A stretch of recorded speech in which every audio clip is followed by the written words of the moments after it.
Hi friends, कैसे आप लोग? उम्मीद करते सब अच्छे और स्वस्थ होंगे ना। आइए ये प्रश्न लेके आए हैं। ये प्रश्न जो है मेरे दोस्त, ये क्लास आपका 10th क्लास का ये मैथ का सवाल है मेरे दोस्त। ये मैथ्स का सवाल है और ये समझ लीजिए VBI है। ये बोर्ड में जो है, ये बोर्ड में सभी साल जो है ये प्रश्न आता है और समझ लीजिए ये 5 नंबर का सवाल है। कितने नंबर का? ये 5 नंबर का सवाल है। आइए इसको बारीकी से जानने का प्रयास करते हैं मेरे दोस्त। कह रहा है सिद्ध कीजिए √5 एक अपरिमेय संख्या है। ये 5 नंबर का सवाल है मेरे दोस्त और हर एक साल जो है ये बोर्ड के एग्जाम में आता है। आइए इसे बारीकी से देखने का प्रयास करते हैं मेरे दोस्त। कह रहा है सिद्ध कीजिए √5 एक अपरिमेय संख्या है। सबसे पहले 1 मिनट में आइए सबसे पहले देख लेते हैं। यानी कि परिमेय संख्या जो होता है मेरे दोस्त, परिमेय संख्या यानी कि परिमेय संख्या डायरेक्ट भाषा में जो है यानी कि P/Q के रूप में, यानी कि जो P/Q के रूप में हो उसे परिमेय संख्या कहते हैं। क्या कहते हैं? परिमेय संख्या कहते हैं। क्या कहते हैं? परिमेय संख्या कहते हैं। परिमेय संख्या कहते हैं। लेकिन उसमें शर्त है मेरे दोस्त, यानी कि यानी कि Q = नॉट 0, यानी कि Q बराबर 0 नहीं हो सकता है। ठीक ना? आइए Q बराबर नॉट 0। आइए कहने का मतलब इसका एग्जाम्पल के रूप में आइए मेरे दोस्त देख लेते हैं। यानी कि कहने का मतलब ये √25 जो हो गया, यानी कि √25 जो हो गया ये आपका परिमेय संख्या हो गया। क्या हो जाएगा? परिमेय संख्या हो जाएगा। उसके बाद जो है या कोई भी नंबर अगर ले रहे हैं, ये सब जो है परिमेय संख्या आराम से हो जाएगा। या फिर P/Q के रूप में जो है मेरे दोस्त ये भी परिमेय संख्या आराम से है। लेकिन इसमें शर्त है Q = नॉट 0 हो जाएगा। उसके बाद ये अपरिमेय संख्या जो है मेरे दोस्त, ये अपरिमेय संख्या का अगर बात कीजिएगा, अपरिमेय संख्या का जो P/Q के रूप में जो P/Q के रूप में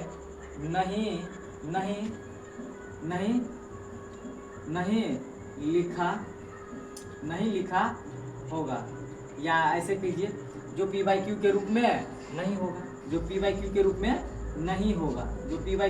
में नहीं होगा, सिंपल सी भाषा है। आइए मेरे दोस्त जान लेते हैं। यहाँ जो हो जाएगा जैसे √3, √5, √2, √7, √8, यानी कि समझ लीजिए जिसका वर्गमूल जो है ना एकदम 100 रूप से अगर नहीं हो पाएगा वही अपरिमेय संख्या कहलाएगा। उसके बाद जो P/Q के रूप में नहीं होगा वो भी क्या हो जाएगा? वो भी अपरिमेय संख्या हो जाएगा। आइए मेरे दोस्त देख लेते हैं। आइए इसे सिद्ध किया जाए। आइए कह रहा है सिद्ध कीजिए √5 एक अपरिमेय संख्या है। आइए सबसे पहले करना क्या है मेरे दोस्त, यहाँ पे देखिए आराम से देखते हैं इस सवाल को। सबसे पहले माना कि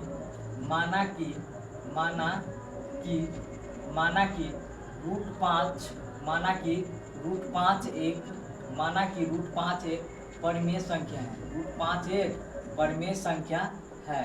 √5 एक परिमेय संख्या है। हमने मान लिया √5 जो है वो परिमेय संख्या है।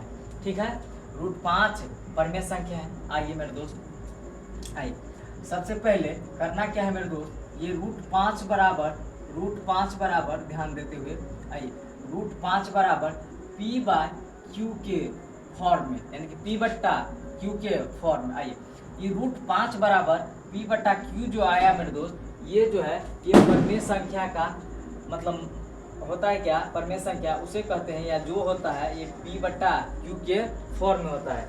आइए तो √5 बराबर P/Q हो जाएगा। √5 बराबर P/Q हो जाएगा। आइए अब जो है दोनों तरफ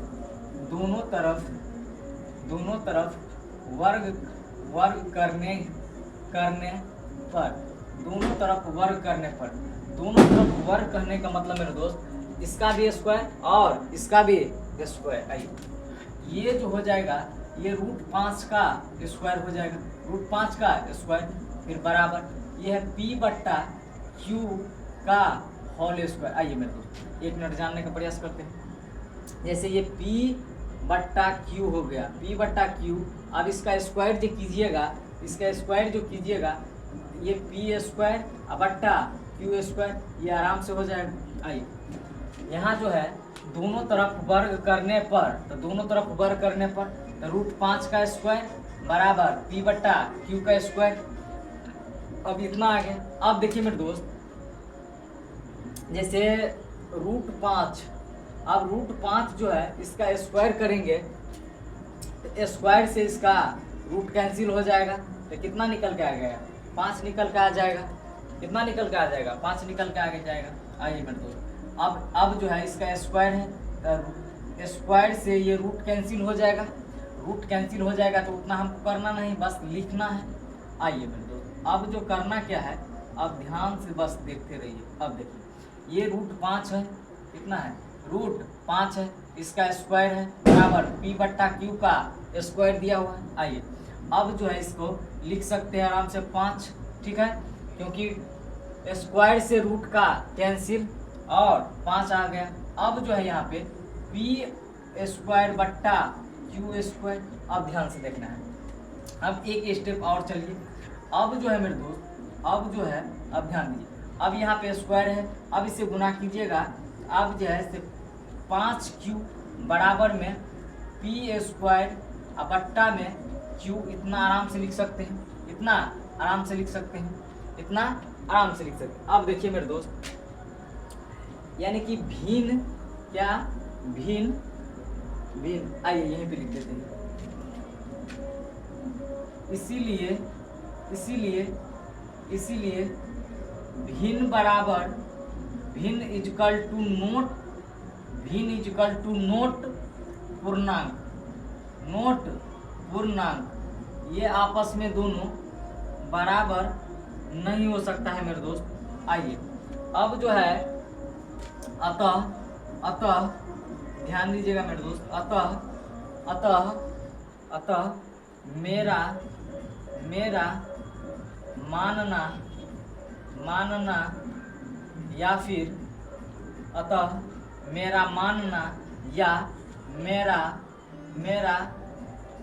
कल्पना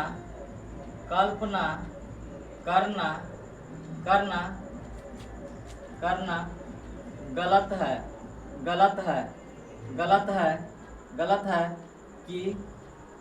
गलत है कि √5 परिमेय संख्या है, परिमेय संख्या है, चूंकि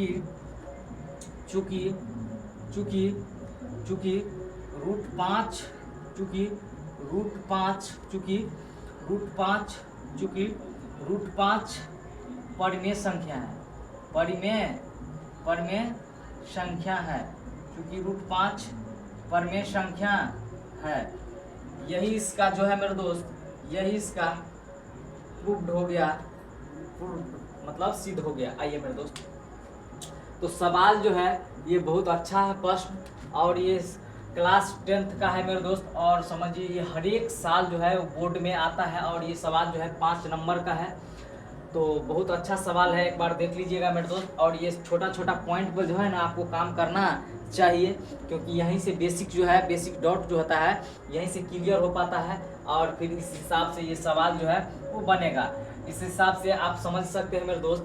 यहाँ पे कभी कभी होता है क्या, सिद्ध कीजिए, यानी कि √5 के जगह √3 दे देगा, √7 देगा, √2 देगा, √3 देगा, फिर उसका कभी नहीं हो सकता है जिसका वर्गमूल जो है वो सटीक आएगा, यानी कि पूर्णांक में आएगा, ठीक है। एक हमेशा फिक्स पॉइंट आएगा, जैसे कभी 25 नहीं दे सकता है, √25 नहीं दे सकता है, कभी √36 नहीं दे सकता है, क्योंकि इसका वर्गमूल जो है एकदम फिक्स है। जैसे इसका 5 हो जाएगा, इसका 6 हो जाएगा, तो ये जो है ये अंक कभी नहीं देगा, आपको देगा जब भी देगा वो अपरिमेय वाला संख्या देगा अंदर में, ठीक है, ये रूट के अंदर। और फिर यहाँ पे डिजिट चेंज भी कर सकता है, लेकिन यही मेन जो है ना, यही सिद्ध करने का तरीका है मेरे दोस्त। तो देख लीजिएगा, बहुत अच्छा सा प्रश्न है, और आप लोग ईमानदारी से कम इस वीडियो में लाइक कीजिएगा और कमेंट कीजिएगा, और अच्छा लगे तो शेयर कीजिएगा मेरे दोस्त। तो धन्यवाद मेरे दोस्त। अभी रात्रि का समझिए 10:30 बज रहा है। तो धन्यवाद मेरे दोस्त, एकदम स्वस्थ रहिए।